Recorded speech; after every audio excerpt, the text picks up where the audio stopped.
Obboleessa koo, obboleettii koo, akka kana jechaa jirta laata? Hankoo kuni maali?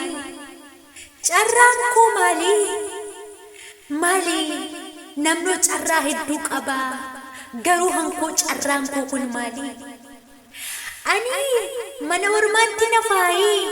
Ani harkaa ormaaf harka haadha ormaati.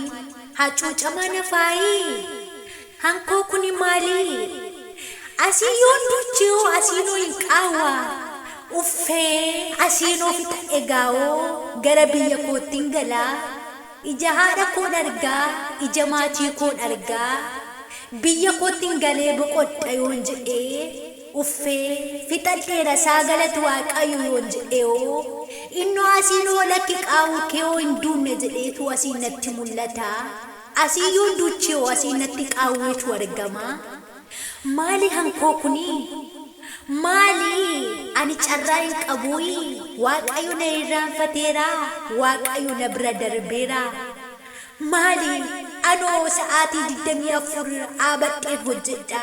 Dadhabee jedhee abbaatti madhuun qabu. Beela'ee jedhee haadhatti madhuun qabu. Carraan koo kun maaliif akkas ta'e? Waaqayyo maaf na irraanfatee? Beqqaa anaaf uummatee biyya ormaatti nafaa kan jettuuf akkasiin jedha Waaqayyo. Faarfannaa tokkoon siin faarfadha. Biyya ormaatti naftuu ati yaadatamta. Biyya ormaatti naftuu ati yaadatamta. Iddootii kufteetii isa toliin qabamta. Biyya ormaa jiraachuun kan si jibbisiise. Haadha mubbaa jira hunduu yoo na dhiise.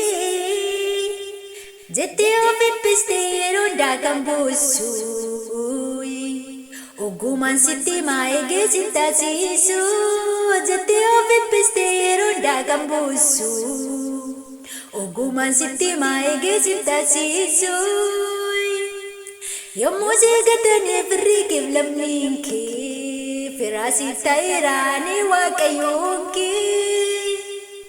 Si waamee sinisuu bakkeetti mucaa koo. Kan maddee jiraata altuu mootummaa koo. Si waamee sinisuu bakkeetti mucaa koo. Kan maddee jiraata altuu mootummaa koo. Dubbadee kakaddee yooma sobee beekaa. Mabbosaa mucaa koo waan siif qaba keekaa. Amma siif raawwaddutti nduutumaan taatooy. Atoo mucaa kootii barruu kootiin bootooy. Biyya ormaatti naftuu ati yaadatamta. Iddootii kufteetii isa toliin qabamta. Biyya ormaa jiraachuun kan si jibbisiise. Haadha mubbaa jira hunduu yoo na dhiise. Jettee of eebbistee yeroo hundaa kan boossu. Ogumaan sitti maayegee si taasisu.